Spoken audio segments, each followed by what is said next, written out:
You can't talk about cowboy poetry for very long without bringing up the name of Buck Ramsey from Amarillo, Texas. Some folks called him the spiritual leader of the cowboy poetry movement, and most agree that he was one of the finest voices to come out of the cowboy culture. This is a poem that Buck wrote from a great story he heard that shows up in a lot of different traditions. Buck called his version Bad Job. If you see me sitting sorrowful, all busted and stove up, and you wonder how a puncher gets that way, I tell you from the start off to avoid all work ground if you rope and ride horseback for your pay. It's all right to shoe your horses and braid and mend your tack, all that work ground that keeps you in the saddle, but your mind gets misdirected if you try your hand at chores beneath stomping out the broncs and punching cattle. But now and then old Major Domo, he'd come roust me during slack and suggest I patch his roof or plow his garden or do some post hole digging or go scale some tall windmills. But I'd always tell him, please, I begs your pardon. But it so happened that one Sunday I was early in from town, holding down the bunkhouse all alone, when the boss he done convinces me if I'd pull one chore, tacking hat hooves next day would be quicker done. He said all them shoes are in a whiskey barrel up in the barn hayloft, sitting right beside that hayloft pulley door, and though it took us 5 to hoist 'em up, I figures coming down, all that gravity's worth them 4 men more. Well, I was nowhere near a horse, so it made good sense to me, so I go don my chaps and spurs and gets my rope. Then I ambles to the barn, up the ladder to the loft, thinking I can get this job done in a lope. Well, I takes a big old jugknot tie around that whiskey barrel, runs the rope out through the pulley to the ground. Then I delicately balances that barrel on the edge, and I rushes out to gently let her down. Well, I runs the rope around my tail and takes a hitch in front to control the downward progress of the barrel. Then I give the jerk that tilts the barrel out of the barn hayloft door.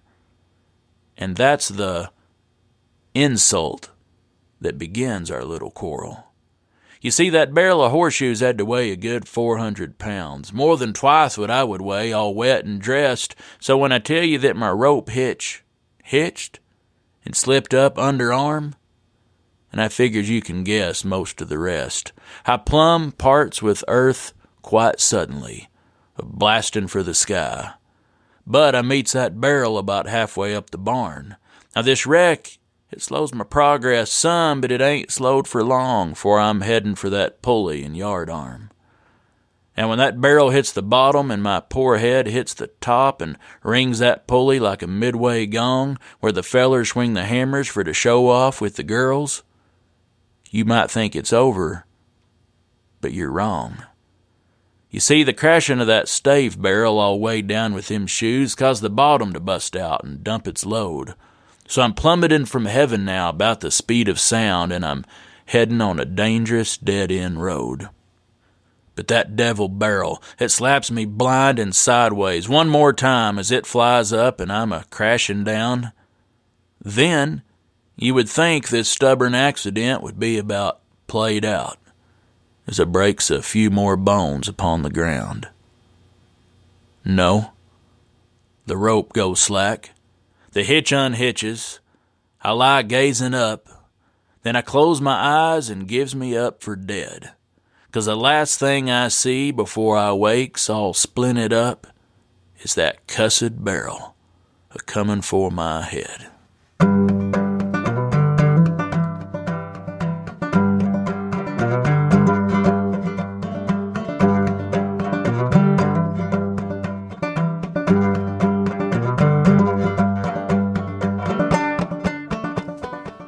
Howdy folks, this is Andy Hedges, and you're listening to Cowboy Crossroads. On each episode, I interview a different guest and ask them to share stories and discuss music, poetry, and culture from the working cowboy west and beyond. My guest today is Ramblin Jack Elliott. If you haven't already, I would recommend you go back and listen to part 1 of my interview with Jack on the last episode. On this second part of our interview, I asked Jack about the singing rodeo clown that was one of his first musical inspirations. Here's Ramblin Jack Elliott. Well, we had a clown on the Eskew show. That was back my first experience of rodeo.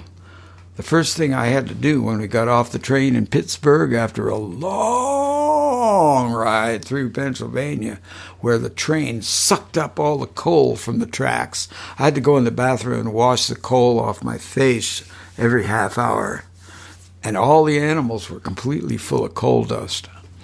And I got to help unload a train load of bucking horses into a truck. That was the first thing I had to do.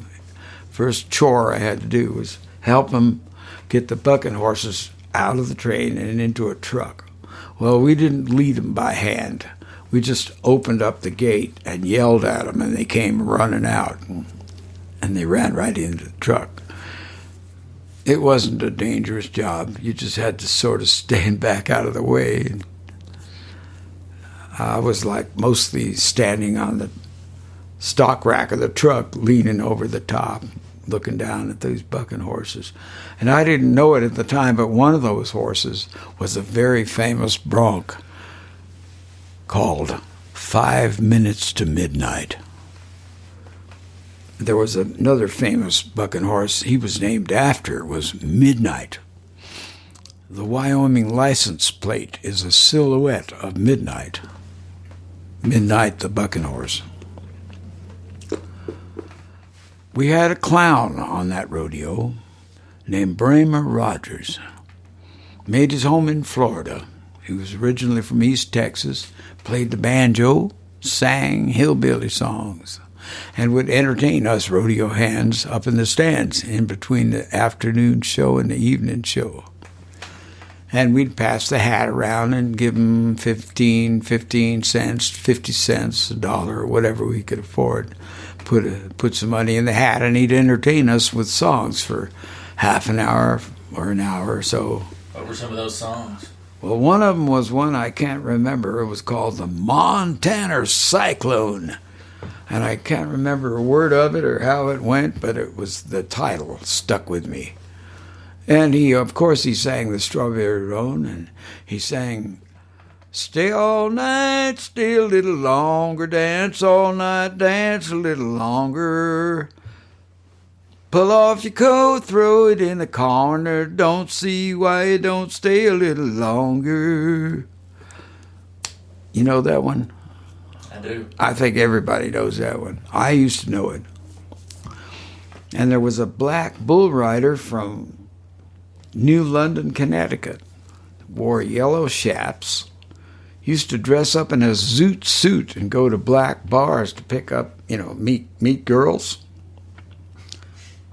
Because I guess those black bars, they didn't appreciate a cowboy, even a black cowboy. They just, if you wanted to be, he thought if he wanted to meet nice girls, he had to look real snazzy.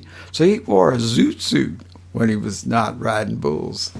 He gave me an old pair of C.H. Hire boots. It was my first cowboy boots. They were black on the bottom and tan on top, kind of brown on top. They were pretty well wore out and broke in. They were comfortable, though. I kept them I had them the first couple of years I was hanging out with Woody. I seen him in a photograph where I was with Woody and Marjorie at some kind of a place, and I was sort of squatting down. I think I had a cigarette, and I used to smoke cigarettes. All the cowboys used to smoke. Chewed tobacco, too. And I had those boots on. I don't know whatever happened to those C.H. Hire boots. He was the first person to make tailor-made cowboy boots, made to measure, in Olathe, Kansas. The company was later changed name to Olathe Boot Company. And I think they bought out, we heard this from a reliable source a couple of days ago here, a bootmaker in town here in Elko. that the Blucher Boot Company, which originally was from somewhere in Oklahoma, I believe, but they were bought out by Hire Boot Company. And then they changed their name to Olathe Boot Company.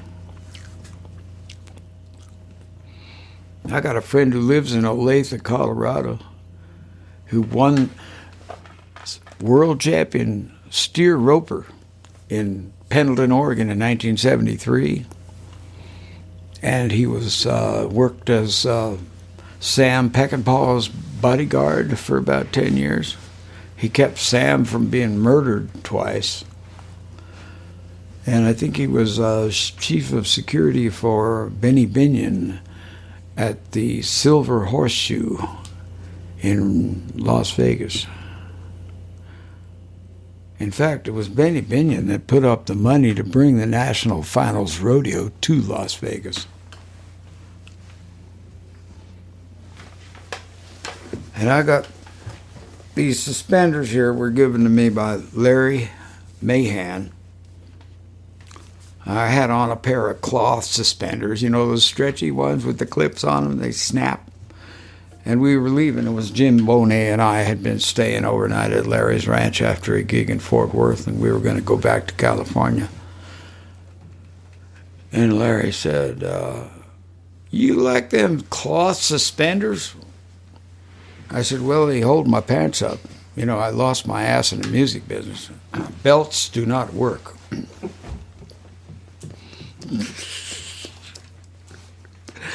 He says, hang on a second, Jack. And he went in the house and come out and handed me these. And they've been pretty well used. In fact, one day on a recent trip, I got in the car and reached out to close the door. And one of these little leather straps broke. But I brought it over here to J.M. Capriola's saddlery. And what's his name? Antonio? Mm-hmm. Sewed him back, stitched them back together for me, and put a new clip on there for me. So they're good for another 5,000 miles.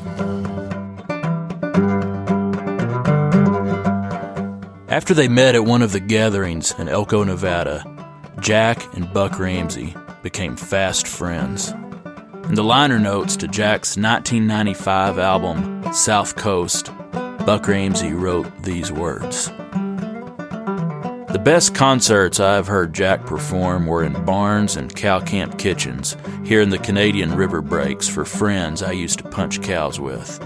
Jack loves cowboys and they love him, and I think he plays especially well for them because he always wanted to be a cowboy and is eager to please and impress the tribe he would belong to, and because there might be the prospect of going out horseback the next morning for a little prowling or honest-to-goodness cow-punching. But even though Jack ambles around like a stove-up bronc rider and sits a horse better than 95% of the guitar players and singers in the West, all his horseback pals out here in the big pastures hope he settles for the occasional riding out in the morning and keeps singing and rambling as only he and all the world knows how to do. Here comes Ramblin Jack again, and the world should be made to rejoice. I asked Jack to tell me about his first encounter with Buck Ramsey.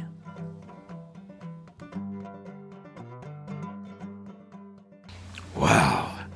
We were jamming. It was back when I didn't know any better, and we were just jamming our life away, you know, till 2, 3 in the morning, after all the poetry. Upstairs, you know, that room upstairs where the nightclub is and the bar, behind the gambling room on the main floor of the Stockmans. Well, on the second floor, up the stairway, there is a room where they have a kind of a banquet room. It's 3 rooms wide with movable walls so they can open it or close it. And we were drinking tequila and beer and wine, and we're up there hanging out, and I didn't know who Buck was. Just a man in a wheelchair. He had his wife and his daughter with him, and a great big Indian who I didn't know. turned out to be Henry Reelbird. And so the man in the wheelchair addresses me, and he says, "What's the first thing Woody Guthrie said to you?" I couldn't remember what it was. I think maybe I did remember something, and I told him what it was, and we couldn't hear very well because everybody's singing, and there's so many people there, and we decided to go in that little room where they have a dumb waiter from the kitchen that brings food up and close the door where it was quiet. And it's just room in there for 4 or 5 people. So there was Buck Ramsey and Betty and Amanda and Hank Reelbird and me. There's 5 people in a wheelchair. And then I found out that Henry Reelbird was a poet from southeastern Montana, and Will James, my childhood hero, wrote all those great books and was a marvelous, marvelous painter of horses and cowboys. I said, you ever go to Will James's place? It's over there somewhere, Pryor. Yeah, he says, Henry Reelbird. He says, yeah, he says, I go over to Will James's place and drink the water and hope I can write like Will James. And when Andy Wilkinson was doing his keynote speech this morning, we got there just in time to get a seat in the back. Just sat down in one of the back rows up there toward the back and up in the top of the auditorium. In walks Henry Reelbird and sits down practically right in front of Rick. Takes his hat off, takes his jacket off, and stretches out and gets comfortable. And we heard Andy reciting that wonderful speech. That was cool. And he mentioned Bob, and he mentioned me too, and I think he mentioned you. He mentioned every good poet I ever met was mentioned, including Dylan Thomas. I don't think he mentioned Woody Guthrie, but he mentioned Woody's kids. Me and Bob, you might say, were sort of like Woody's good kids. I was thrilled. In fact, I couldn't stop crying about an hour. I lost an hour's worth of tears. Well, Buck liked the way I finger pick, and that song "Don't Think Twice." It's all right. It's kind of a nice little rhythm that I worked out, and I like it myself. It's pretty good. And we were partying up at Buck's house, Buck's room. Amanda was in bed with my mother, and I think I was sitting on the edge of the bed, and Buck was in his wheelchair, and there was another friend of ours who plays. He's got a band, and he's playing. And Buck asked me if I would play "Don't Think Twice." And I said, sure. And I started playing "Don't Think Twice." And our guitar playing friend just naturally started to strum along with me. Oh, first of all, I didn't finger pick it because I was very tired. And I got lazy, and I grabbed my flat pick and started just strumming it. Honk chunga, honk chicka. And up comes a finger. And General Buck wags his finger at me. He says, "Finger pick it.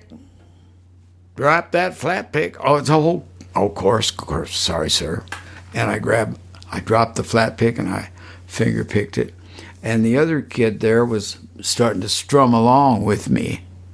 And Buck throttled him down. He says, "When Jack's picking, nobody gets to pick." He was my guide and my friend, and I don't think there'll ever be another one like Buck.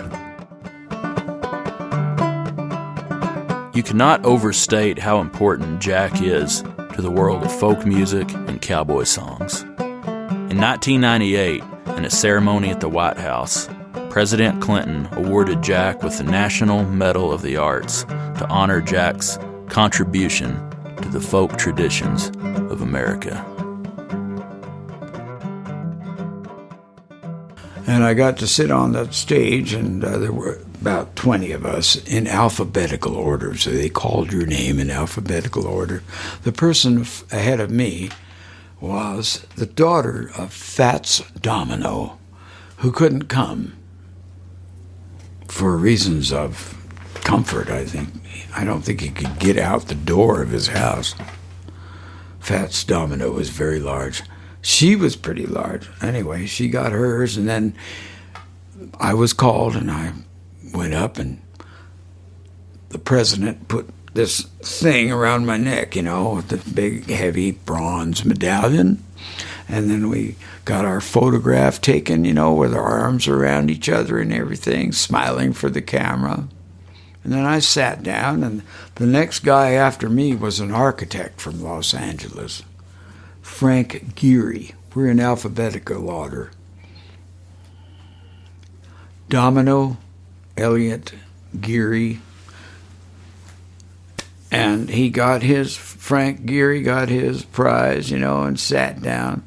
The next person after Frank goes up, gets his medal, poses for the picture with the president and the first lady, and he gives Mrs. Clinton a peck on the cheek and sits down. And I feel this bang on my elbow. I didn't know Frank Gehry very well, but he was a friend of friends of mine, so I think we met in the men's room earlier. There were no paper towels in the men's room. Anyway, he hits me on the elbow. He says, we didn't get to kiss her. I said, don't worry about it, Frank. We'll do it next time. There ain't going to be a next time. You only get that medal once if you're lucky. I know when I met I don't rehearse things, I just say what feels right. Just let it out. Trust to hell. It's sort of like bronc riding. Anyway, I met the president. Here I am shaking hands with him. I said, oh, it's wonderful to meet you, Bill. Is it okay to call you Bill? He said, of course, Jack. Like we were old buddies. And then he went on to shake hands with my wife, June, and the next person, and Frank Gehry. We were standing in alphabetical order. Same deal.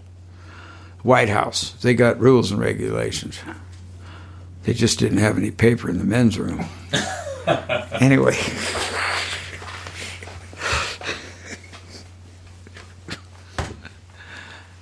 So here comes Mrs. Clinton, and once again, I don't know what to say. And those G-men are all staring at me, because I've got cowboy boots on and stuff. And I guess they're not used to that. They all got one hand in their coat pocket. So I introduced myself. I said, I'm Ramblin Jack. She says, I know you, Ramblin Jack. Like it was in Arkansas, and I was just knocking on the back door, the back porch, to borrow some sugar. I thought that was real down home. And I liked those folks. They were very genial. And next time I met them was a little later on in the day. We were back again.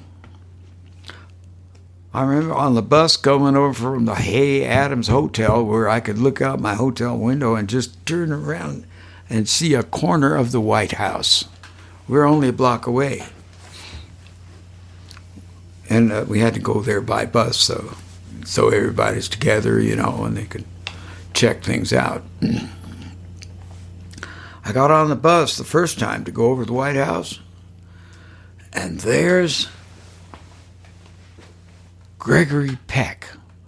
Well, I'd never met Gregory Peck before, but I knew the captain that they hired to drive the boat that they were filming Moby Dick. She's an old schooner called the Rylands, and they dummied her up to look like a three-masted bark-rigged, square-rigger whale ship. with whaleboats hanging on davits and all that stuff. It wasn't a bark, it was a schooner originally, but they put her in a shipyard and made her look like a square rigger, but she wasn't all rigged strongly enough because the shipyard people didn't realize, because nobody told them. The director or somebody didn't tell the shipyard that they were going to actually sail the vessel. They thought they were just making it for some shots in a studio somewhere. They actually took that ship out in the Irish Sea to film Moby Dick.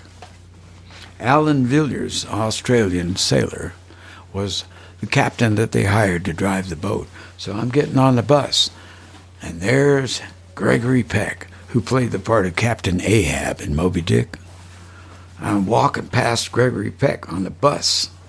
What do you say to Gregory Peck? I admire your work. Can I have your autograph? I don't say shit like that.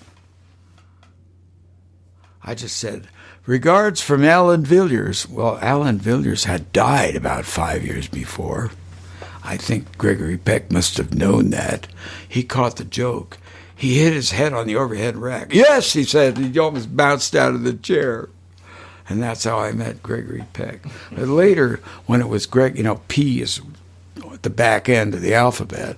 So we had to wait quite a while for Gregory to be called to receive his bronze medallion. Bill Clinton was so excited to see Gregory Peck coming toward him. He got nervous and he dropped the medallion on the stage. And that little D-ring that's welded onto the medallion for the red ribbon broke off.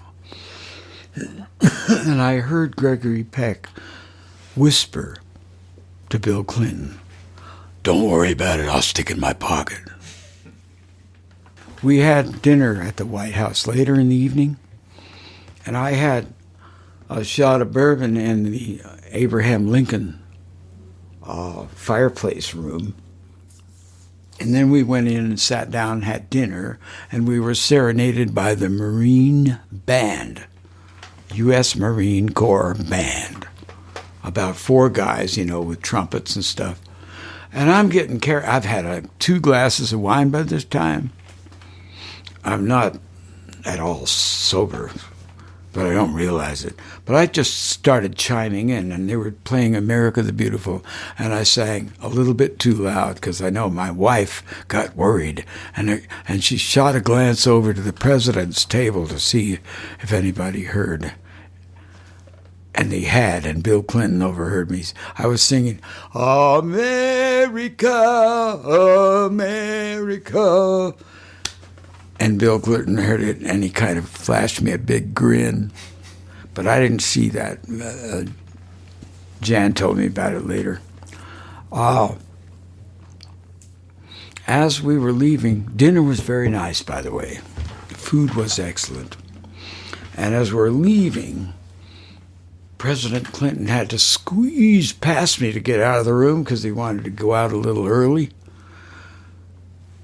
And the G-men were over by the wall and couldn't hear what we were saying, and I put my hand up to my mouth so they couldn't read my lips. As Bill passed me, I whispered to him. I said, I heard Bob Dylan's in town, and I thought we could dress you up in some disguise. We could go over there and visit Bob in the dressing room. He said, oh, that would be fun. And he laughed. That's my only conversation with Bill Clinton. Been a pleasure. I get warmed up. It can't stop me.